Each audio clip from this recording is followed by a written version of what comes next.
Como en otras ocasiones, vuelvo a transmitiros el afecto y los saludos de los hermanos de la iglesia de la que vengo, en Córdoba, la Iglesia Bautista de Córdoba. El título de esta predicación se llama El primer amor. Y dirá uno, bueno, ¿y esto qué tiene que ver con la crucifixión, o sea, con la resurrección, con lo que hoy estamos celebrando? Bueno, ya iremos viendo. Si yo te preguntase ahora, a ti, sobre tu primer amor, es posible que esta pregunta te lleve al pasado, que traiga a tu mente cierta nostalgia, recuerdos de algo que fue bonito, sentimental, emocional, romántico, apasionado, quizá algo loco, etcétera, etcétera, etcétera, etcétera. O tal vez te trae recuerdos tremendos, horribles, algo por lo que no querrías volver a pasar nunca. O incluso una extraña mezcla de las dos cosas, horrible y bonito. Depende de cómo haya sido tu experiencia. Normalmente pensamos en el primer amor con un sentido cronológico, algo que experimentamos por primera vez y después ya no. Pero en el sentido bíblico de esta expresión, el primer amor no se centra tanto en el pasado, sino en el sentido de prioridad. El primer amor tiene sentido de prioridad. Es eso que tiene prioridad en tu corazón, el más importante y el más fuerte.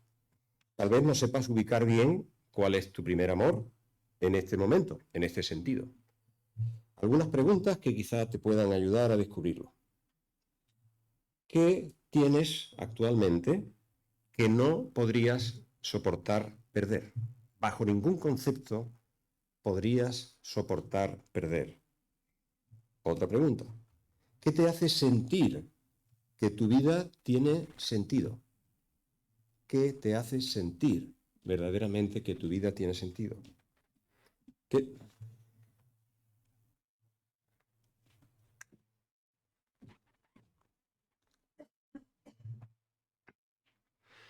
Otra pregunta. ¿Qué te quita la paz si no lo tienes en este momento? Una última. Os estoy dando tarea. ¿Por qué cosas te enojas de una manera explosiva? No un enojo, un enfado normalito, sino por qué cosas te sacan de quicio, ¿no?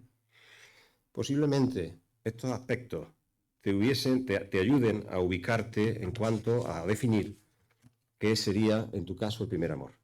En la anterior predicación en la que estuve aquí, estuvimos viendo una visión en el Apocalipsis del apóstol Juan.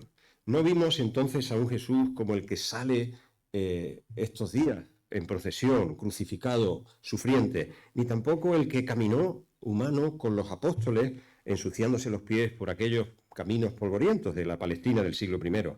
Lo que vimos es a Jesucristo hoy, el Jesucristo resucitado y el Jesucristo glorioso, resplandeciente, todopoderoso, que todo lo ve, que todo lo conoce, alguien cuya voz haría temblar las montañas y cuya palabra puede abrirse camino hasta lo más profundo de tu corazón, derribando cualquiera de los argumentos que quieras poner por delante. Alguien que está en medio de su iglesia y la hace permanecer en medio de todas las situaciones adversas que puede tener y que va a tener y que ha tenido ya.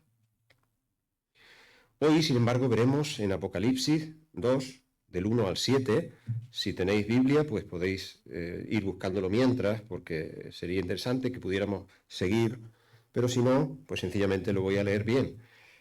Apocalipsis 2, del 1 al 7. Veremos cómo este Jesucristo glorificado, este Jesucristo que ya no es ese sufridor, se dirige a su iglesia, en este caso, la que se encontraba en Éfeso, una antigua ciudad en la actual Turquía, y le habla sobre el primer amor.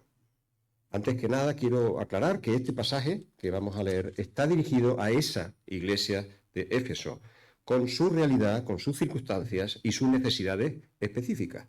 No necesariamente son las necesidades, las circunstancias que tienes hoy tú.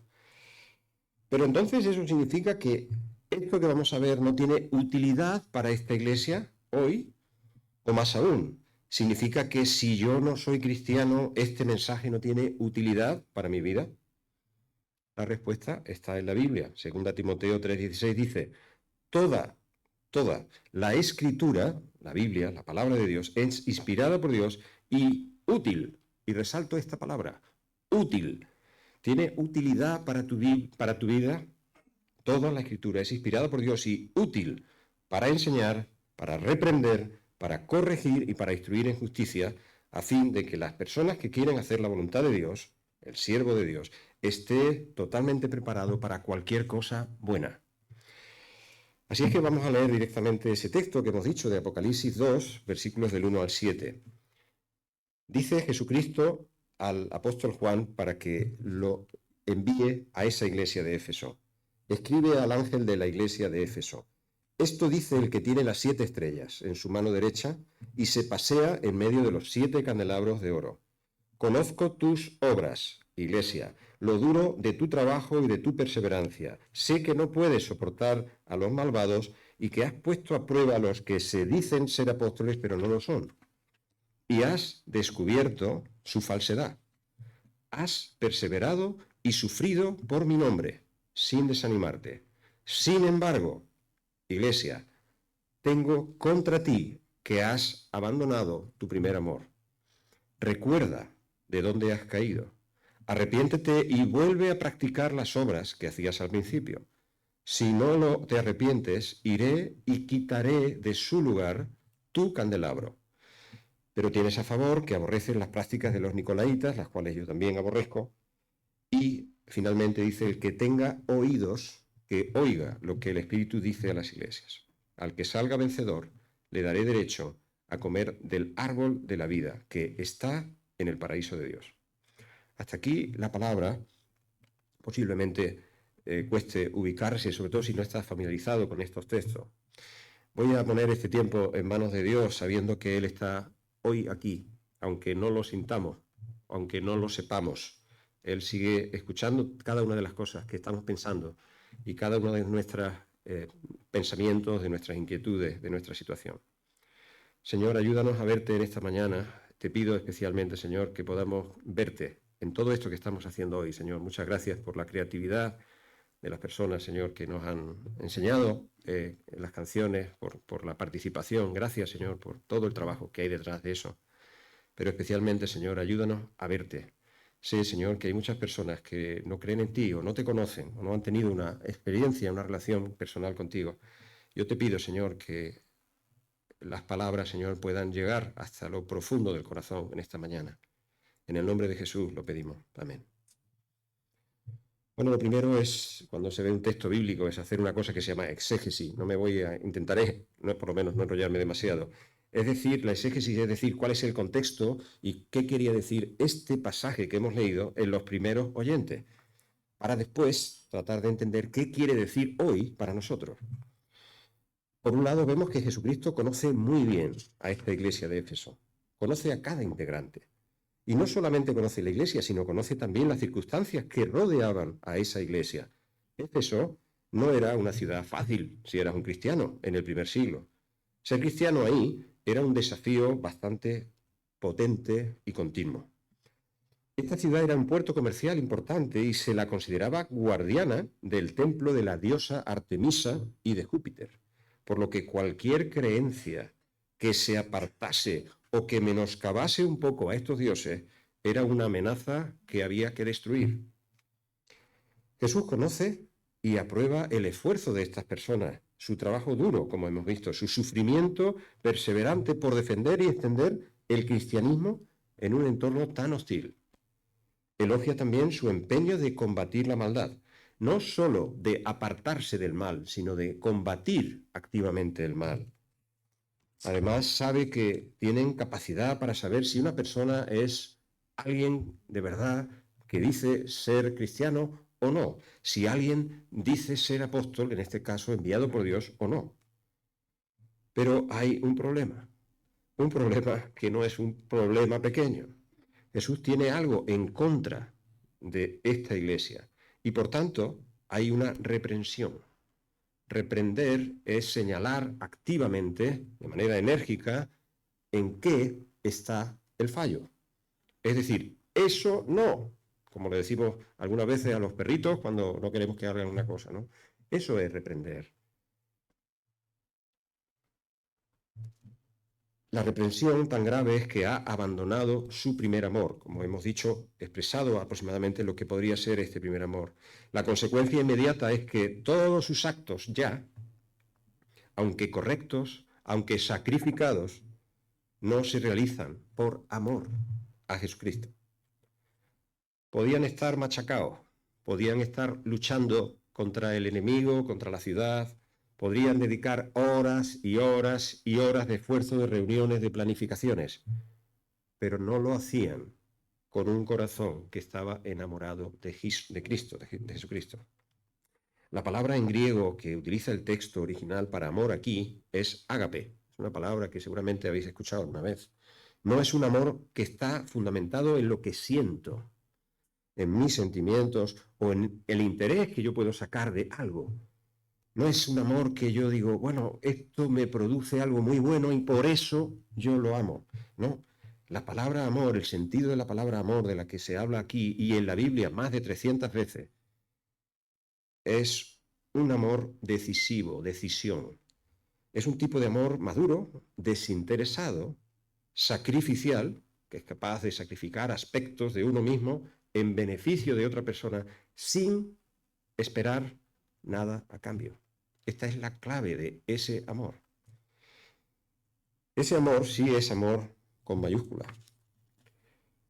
Se usa en algunos textos tan importantes, tan conocidos en la Biblia, que dice, por ejemplo, de tal manera amó, agapeó sería, amó Dios al mundo, de tal manera amó Dios al mundo, que ha dado a su único Hijo, Jesucristo, a este que hemos visto pasear crucificado estos días, para que todo aquel que de verdad cree en Él no se pierda, no se condene, sino que tenga vida eterna.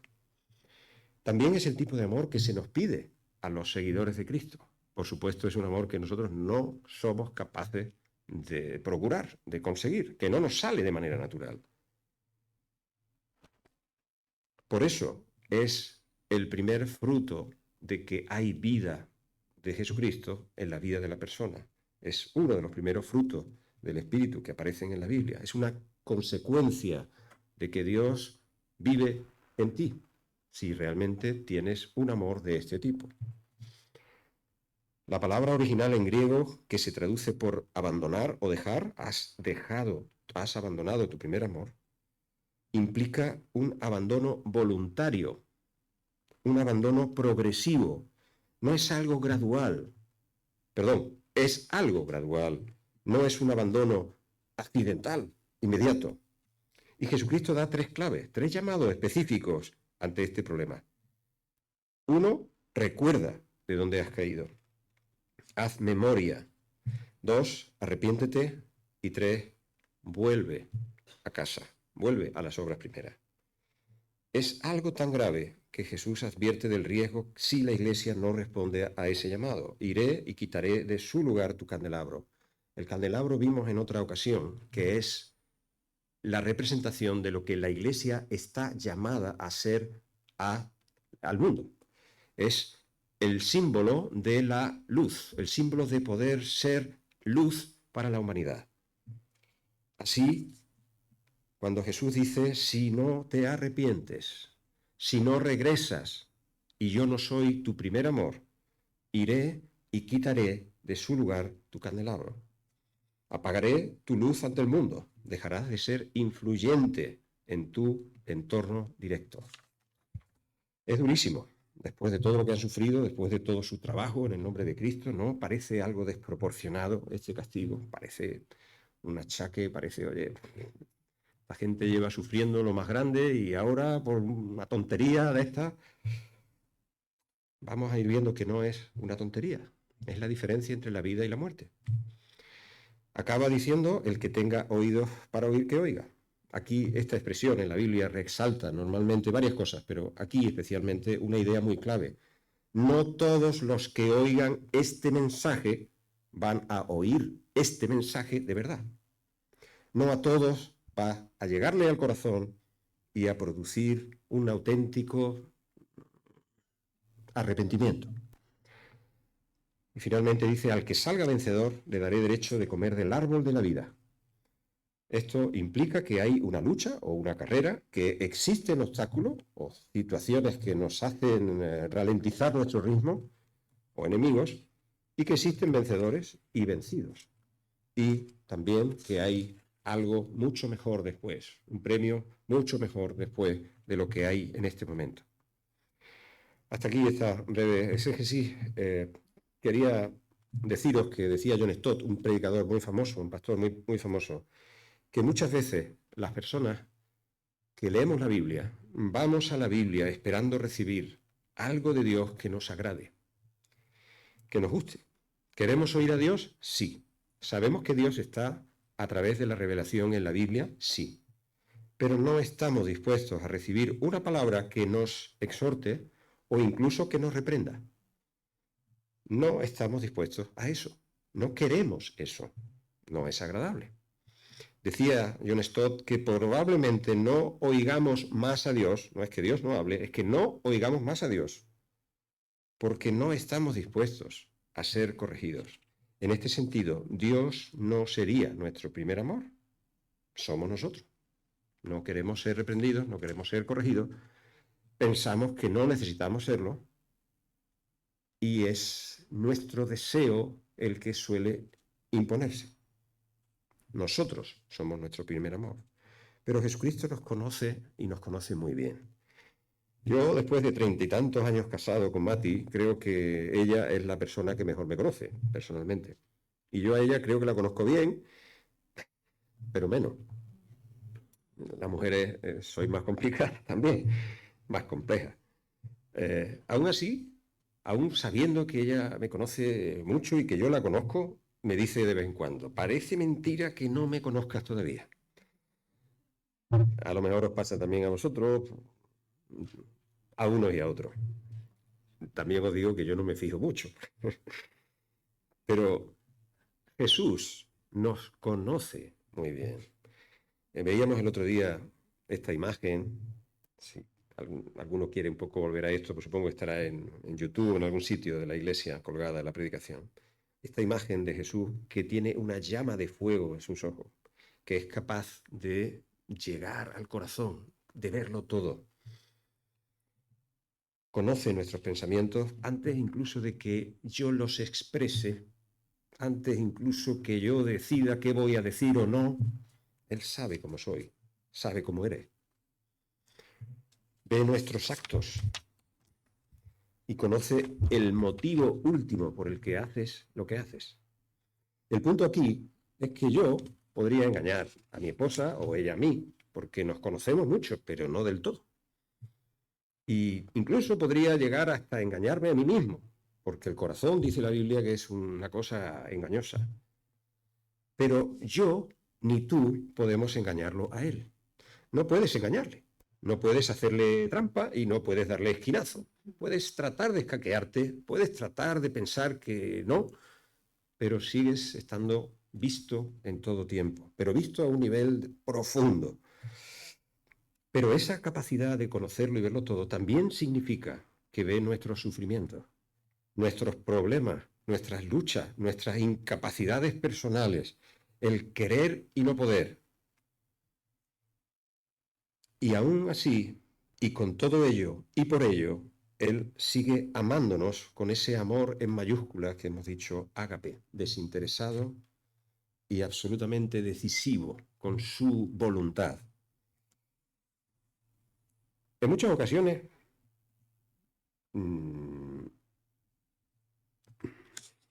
ágape, me he ido un poco, estando muchas veces está junto con nosotros, sosteniéndonos en medio de la prueba, de la dificultad, de un problema verdaderamente vital y grave para la vida. Y lo está haciendo aun cuando nosotros no sentimos que está allí. Muchas veces dicen los cristianos, sí, sientes al Señor cuando estás pasando por dificultades. Bueno, algunas veces a lo mejor no. Pero eso significa que Él no está allí. No. Él, muchas veces nos damos cuenta de que Él estuvo sosteniéndonos, sostuvo nuestra fe en medio de la tormenta, aun cuando nosotros lo dábamos ya todo por perdido. Incluso la propia fe, nuestra fe. Jesús muestra su amor al comunicarse con su iglesia. Algunas veces Nosotros mostramos nuestro enfado con alguien dejando de hablarle. Cuando te enfadas, iba a decir que las mujeres son especialistas, pero ya sería un poco exagerado. Pero yo, en mi casa, si yo me enfado con Mati, tardo relativamente poco en intentar hacer las paces. Creo que es por mi personalidad, no es que yo sea bueno ni malo. Es que no me gusta esa situación, la llevo bastante mal. Ella es capaz de estar mucho tiempo, sin hablar, sin hablar. Pero en el fondo los dos, de alguna manera, sabemos que debería haber comunicación para poder resolver el problema. Sabemos eso los dos. Yo quiero resolverlo porque me siento mal. O sea, tampoco es un acto de amor profundo. Es que me siento mal. Y creo que ella, cuando oiga esto, verá, creo que ella lo hace por... estoy enfadado. Y guardo mi enfado.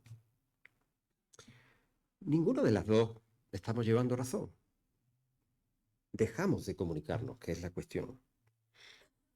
Por supuesto, es mejor esperar a hablar cuando podamos hablar de forma tranquila. No estoy diciendo que hay que hablar inmediatamente para no empeorar más el problema. Podemos empezar a tener una conversación sobre el problema que tenemos cuando ya realmente esté uno un poco para poder hablar. Pero Jesús nos habla continuamente, siempre. Lo hace por medio de la Biblia, su palabra, lo hace a través de la asistencia del Espíritu Santo, es decir, de una intermediación de su propio Espíritu, lo hace en la oración cuando nos dirigimos a Él, lo hace a través de nuestros pensamientos y razonamientos cuando estos están en sintonía con la palabra, con la Biblia. Lo hace por medio de la comprensión de las leyes estables de la naturaleza, de la ciencia, sí, de la ciencia. Lo hace por medio de algunos acontecimientos especiales que hemos tenido. No conozco a casi nadie que en su vida, a no ser que sea un niño demasiado pequeño, no haya dicho, me pasó una cosa que tuve una sensación súper extraña de que Dios estaba por allí cerca. Casi todo el mundo tiene alguna experiencia de este tipo. Pero hay un peligro real de perder nuestro primer amor por Jesús. ¿Qué es el primer amor por Jesús?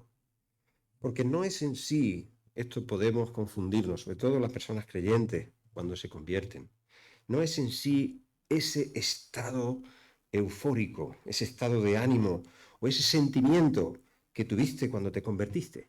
Eso puede ser causado por, pero no es eso. Es decir,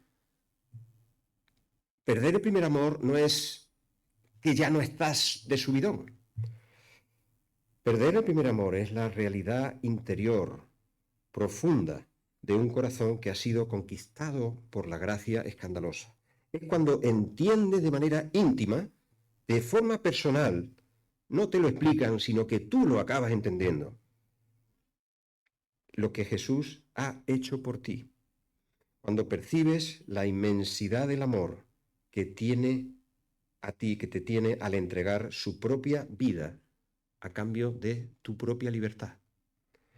Es cuando ves a Jesús en la cruz y no dices estaba ahí muriendo por alguien, sino está ahí muriendo por mí, no por otro. Es en resumen cuando el Evangelio, la buena noticia de que Él te ha liberado a través de su sacrificio por ti, se interioriza y se fija en el corazón. Ahí está enclavado el primer amor. ¿Y cómo se manifiesta eso? Porque es interesante, yo tengo esto, no tengo. Se manifiesta con un deseo de querer saber más de Él, pasar más tiempo con Él, entender mejor cómo ve Él las cosas y por un deseo personal de aportar, de colaborar, de crecer y de participar en los planes que Él tenga para ti y para la persona. Se manifiesta en una obediencia que no es quejumbrosa, hay que hacer esto, hay que hacer lo otro, sino en una obediencia que es alegre, gozosa.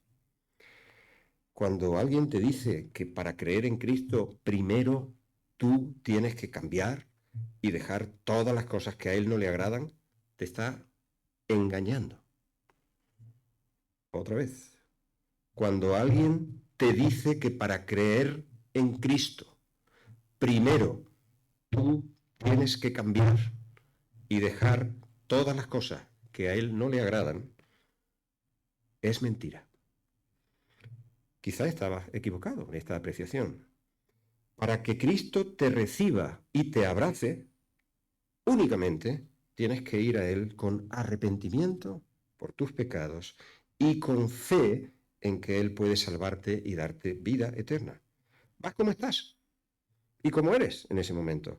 Has arrepentido, pero no te ha dado tiempo a dejar nada. Pero es su abrazo, su calor, no su reproche, y te lo dije, sino su abrazo y su calor, su acogida, la que te descoloca. Es eso la gracia. Tú pensabas que te iban a dar un capón y te dan el abrazo de tu vida y te dicen, ¿cuánto tiempo estaba esperando esto?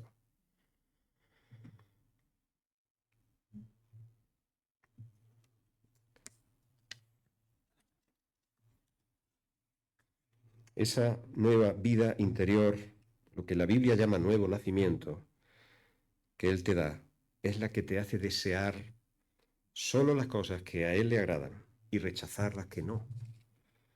Es como que se alinea algo dentro de ti, sin ser perfecto, teniendo muchos problemas todavía. Algo empieza a cambiar dentro de ti. Un ejemplo de obediencia alegre, que seguramente podéis conocer muchos de vosotros. Un trabajador o trabajadora que sigue instrucciones con entusiasmo. Piensa en alguien que admira profundamente a su jefe. Muchas veces es difícil pensar en alguien que admire profundamente a su jefe, pero vamos a pensar que hay jefes estupendos, que motivan a las personas. Vamos a pensar, lo digo de broma, por supuesto que existen, y yo creo que soy uno de estos, modestamente. Pero imagínate que esta persona recibe una nueva tarea. Esta persona no la va a cumplir por obligación, sino porque quiere aportar, porque quiere colaborar, porque quiere crecer en lo que está haciendo y quiere que ese lugar sea mejor que era antes. ¿Está haciendo lo que le han dicho? Sí. ¿Lo está haciendo quejumbroso? No. Lo está haciendo alegre. Está colaborando de manera alegre. Ya no está pensando en la cantidad de cosas que tiene que dejar y es una queja. Es una alegría hacer eso, porque se ve totalmente implicado en ese proyecto, en ese plan. Cuando la obediencia se alinea con el propósito o con la motivación última interna, entonces es un deleite, no es un deber. Repito esta frase. Cuando la obediencia se alinea con el propósito o con la motivación interna del corazón, es un deleite, no es un deber. ¿Cómo sabes si has perdido tu primer amor por Jesús? Algunas de las características típicas son el desánimo. Por supuesto, el desánimo puede ser por mil cosas distintas, pero hay un desánimo generalizado. Tu fe se vuelve fría, se vuelve mecánica, no es algo que haces por amor, con cierto apasionamiento, te vuelves moralista, empiezas a centrarte en si hay que esforzarse más en esto, hay que esforzarse menos en esto está bien, esto está mal, esto está bien, esto está mal. Yo soy especialista en eso, por cierto. ¿Sirves a Dios por responsabilidad, culpa o miedo de lo que pueda pasar si no lo haces? No por amor. No te asombra ni tienes una gratitud cercana por la cruz, por lo que pasó, que Él muriese por ti. Y hay otras cosas normalmente que sí que han ocupado el primer lugar en tu corazón. ¿Y cómo recuperas el primer amor por Jesús? Pues volviendo a las buenas noticias. Cada día si hace falta. Duchándose en ellas, bañándose en ellas, recreándose en ellas, recordándolas, siguiendo estas indicaciones que Jesús nos dice. Recuerda de dónde has caído. Recordar es recapacitar. Vuelve a pensar en ello, saboréalo y medita lo que Cristo hizo por ti. Cada día, báñate en el Evangelio.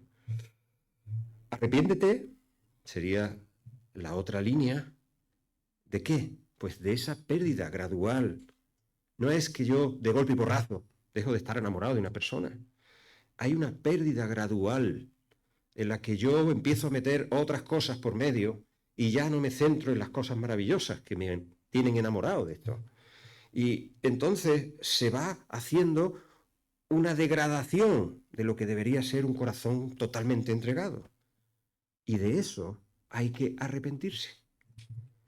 Vuelve a casa o vuelve a confiar en que Él sigue esperándote con los brazos abiertos, que Él es el sumum del amor y el sumum del perdón, lo máximo en el amor y en el perdón. Cree en el poder que Él tiene para restaurarte, afirmarte, para darte fuerzas nuevas y para hacerte estable. Jesús, en este pasaje, aún no ha quitado el candelero. No ha dicho, se acabó el tema. Quitar el candelero no es la condenación eterna. En este pasaje, quitar el candelero es quitar esa luz a la que está llamada la Iglesia para ser. Él sigue hoy en medio de su Iglesia y no se ha marchado. Sus palabras solo expresan el gran amor que tiene por ti, por su Iglesia, y el único fin que tiene es tu bendición. Tras el arrepentimiento solo hay luz, hay futuro glorioso, y si hay futuro hay esperanza para hoy. Esto es importante. Si hay futuro, entonces la esperanza tiene sentido. Esperar tiene sentido. Creer tiene sentido. Si no hay futuro, no hagas el tonto. No creas. No tengas esperanza, porque esa esperanza va a ser un fraude. Te va a defraudar. La victoria ha sido ya. Es de Jesús y no es nuestra. Dice el libro de 1 Juan, porque todo lo que es nacido de Dios, es decir, cualquier persona que ha nacido de nuevo en Dios, que ha creído en Jesucristo, vence al mundo. Y esta es la victoria que ha vencido al mundo, nuestra fe. Así es que aquí no se trata de que seas fuerte, que seas débil, de que tengas las manos atadas o de que seas incapaz de leer la Biblia o de lo que sea. Es la fe lo único que vence. ¿Quién es el que vence al mundo sino el que cree que Jesús es el Hijo de Dios? El que vence no es más fuerte o más sabio, es el que cree en Jesús. Esta iglesia de Éfeso parece que se arrepintió, por cierto, y recuperó su primer amor. Lo sabemos porque algunos escritos posteriores de los padres de la iglesia, como Ignacio de Antioquía, pocos años después, unos 10 o 15 años después, escribe a esa iglesia y lo que alaba es su fe, su unidad y su amor por el Señor. También la hospitalidad que tienen para las personas. En un viaje a Dublín, hace un par de años, estuvimos cenando en un pub, en un restaurante muy conocido que se llama The Church, la iglesia, que se encuentra dentro de un edificio que era una iglesia muy bonita, iglesia anglicana, allí en el centro de Dublín. Cuando estás allí tomando una copa o comiendo, puedes ver que realmente era una iglesia muy chula. Tiene todavía el órgano original, el púlpito tallado, las vidrieras, las columnas, el artesonado. Es muy bella. Leí que durante más de 250 años fue una de las iglesias más relevantes de Dublín. 250 años. Uno de los lugares habituales donde predicaba un predicador famosísimo que se llamaba John Wesley cuando visitaba Irlanda. Pero en 1964, debido a la pérdida de feligreses, tuvo que cerrar.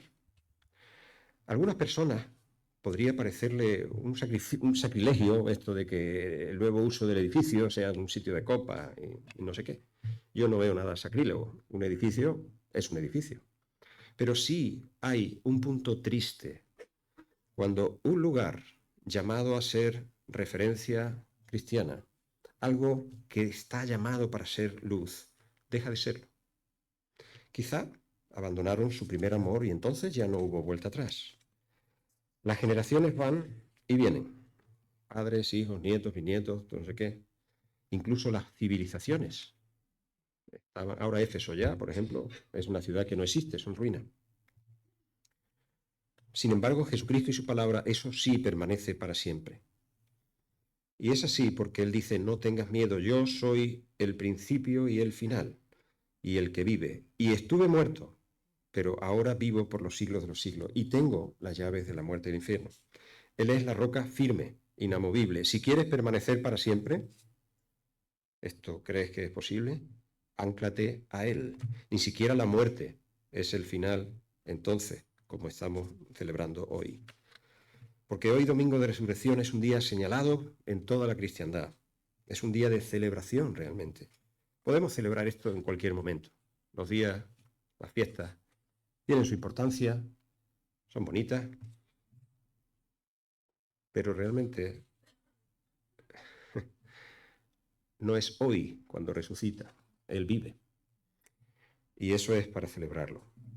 Hoy, Domingo de Resurrección, es un día señalado. Celebramos la resurrección de Jesucristo. Si no hubiese ocurrido esta resurrección, no habría cambiado las vidas de tantas y tantas personas. Piensa en esto. No hubiese cambiado el mundo tal y como lo conoceríamos, pero sobre todo, no habría salvación para ti y para mí, sino condenación eterna. No habría resurrección después de la muerte. No podríamos experimentar ahora una vida con Él, experimentar ahora su amor y su perdón, cercanos, y la esperanza en Él. Si no hubiese resucitado, como dije, sería un fraude, pero esta esperanza no nos va a defraudar. Para acabar, si vienes por primera vez o si no estás familiarizado con todo esto que hemos dicho, con la Biblia, con estas palabras raros, y te suena chino, quiero expresarte algo de parte de esta iglesia y también de parte de Dios. Uno, que eres muy bienvenido, muy bienvenida a este lugar y que estamos muy alegres realmente porque hayas venido. Que deseamos para ti y para toda tu familia lo mejor, que Dios pueda colmarte de bendiciones y a tu familia también.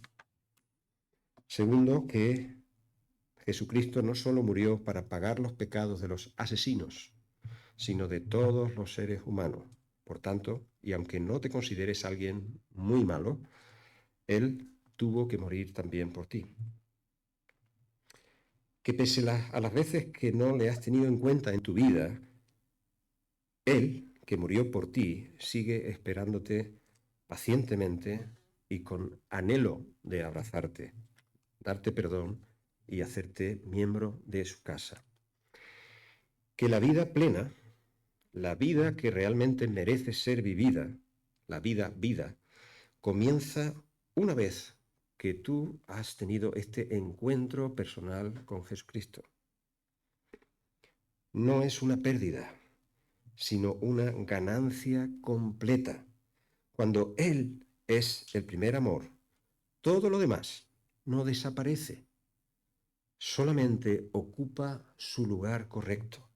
Cuando Él es tu primer amor, todo lo demás tiene su lugar, está en su sitio ubicado. ¿El amor a ti mismo? ¿Hay que quererse a uno mismo? Claro que sí.